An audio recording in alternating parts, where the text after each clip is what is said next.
If you're thinking about moving to North Carolina and been looking at the Asheboro, North Carolina area, then this is the video for you. I'm gonna cover different parts of Asheboro, what its pros are, cons are, and what are bringing people to the area today. Asheboro first started in around 1796 when a gentleman by Jesse Hensley left 50 acres to the area to build the courthouse on. The same gentleman, when he died, actually left over 5,000 acres to his kids.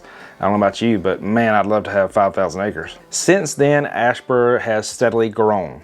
When it really exploded was when the railroad came into the Asheboro area, and textiles and plants like that kind of grew the area substantially. They were seeing a population growth doubling every 10 years. I know when I was much younger, Asheboro, when you went there, you had a few shops and stuff there, but it wasn't a place you went and every time you went, you seen something new. It was just kind of, this is Asheboro. It was what it was. But around 1990 to even the 2000s, it's seen another explosion. From 1990 to 2000, it grew 22.1%, which is actually 61% faster than other similarly sized cities in the area. Job growth is obviously what's really pushed it further, bringing more people to the area. According to payscale.com, the base pay or average pay in the area is around $57,000 a year. I know that may be everybody, but that's kind of the average that they have on their website. But with the new opportunities coming to Asheboro, that could all soon change for the better. Asheboro has not one but two mega sites within about 30 minutes of there. The closest being Wolfspeed, which is right off 64. They're going to be building microchips for the new electric cars nowadays. Also just north of there is the Toyota plant, which is going to be building batteries for the electric cars. Wolfspeed alone is expected to spend about $5 billion on the plant production. Now, not only will these bring around 4,000 jobs to the area, not to mention the jobs it's bringing to the area just for the construction of these mega sites. Now, if you're moving to the area and you're wondering, all right, great, I got opportunities, but how much is it gonna cost me to live there? Maybe you live in other states now, which are a lot more not cost efficient. Well, according to bestplaces.com, the overall cost of living in Asheboro, this includes healthcare, childcare, taxes, housing, food, things, everyday cost. Asheboro is actually 19.5% lower than the US average, but it is, however, 11.5% higher than the North Carolina average. Now, I guess that could go to covering many parts of the rural parts of North Carolina, which is going to be substantially cheaper. So, don't know exactly how that plays, but I do know overall in the US, it's by far cheaper. Now, home prices in the area are quite a bit lower too. The average cost at the time of this video, keep in mind this could change week to week, but the average cost for a home in this area is around $255,000, with the average cost of this whole triad area being around $295,000. So if you're looking for a deal on a property, then this could be a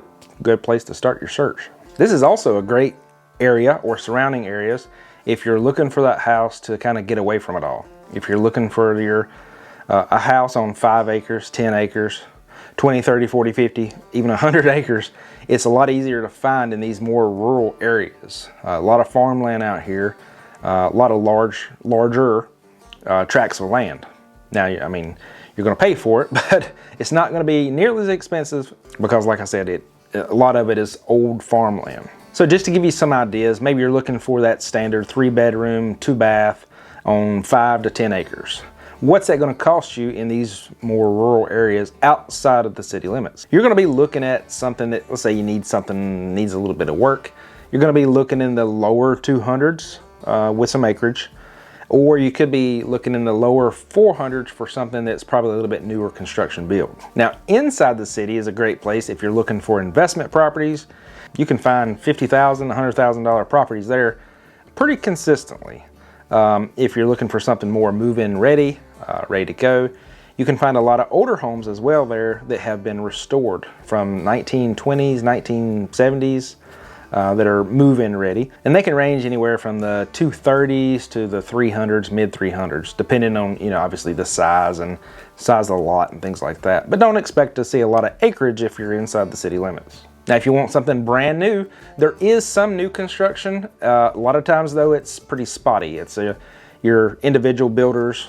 There's not a lot of large developments moving into the area, or at least not yet. There might be with these, like I said, all these new opportunities coming to Asheboro. I could see where a builder might, snatch up some of this old farmland and put in housing developments, but it isn't happening yet. Now, Asheboro is most known for being home of the North Carolina Zoo.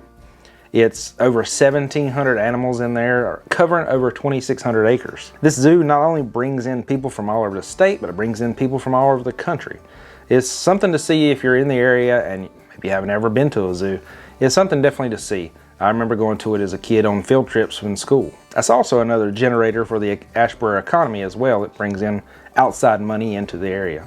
Now, the strip down through Asheboro, down Highway 64, is where you're going to find most of your restaurants and shops. It's not really the downtown part of it, but that's where you're going to find most of the businesses. Whether you need a spark plug for your car or a nail for your house, you'll find it here. Not only that, but you'll find most of the restaurants in Asheboro along through this strip. Could be anything from barbecue, hamburgers, Mexican food, Chinese food, Vietnamese food, family style food, or even a steakhouse. They've got it all down through there. The more downtown, more historical parts of Asheboro will hold about pretty much any law office you would ever need, I believe, would be in that area. There's also some other restaurants and bars to go through in that area, but you'll also find a cool green space that they renovated recently into some apartments and other places just to hang out, enjoy the North Carolina sunny weather when we have it, or maybe just have your lunch break there. Now, if you're moving to the area with a family and you have somebody in school, education can be high up on a lot of people's priority. According to niche.com, Asheboro schools have ranked a solid B. Now, I don't know about you, but when I was in school, a B was pretty good. I was happy with a B. Their highest rankings come in diversity, college prep, and their clubs and activities that they have in the schools. The academics and the teachers come in with a B-. Now, if those school grades don't really wow you, then there's also about 8 private schools in the area that might be a great fit for your family. If you're thinking about moving to Asheboro or anywhere in North Carolina, I'd love to talk to you more about what it is you're looking for, what your goals are, and what I could do to help facilitate that. I hope this little video on Asheboro was informative, helped you kind of get some insight of where you might be headed when you come to the state, and I hope these videos are a little helpful too. Thanks.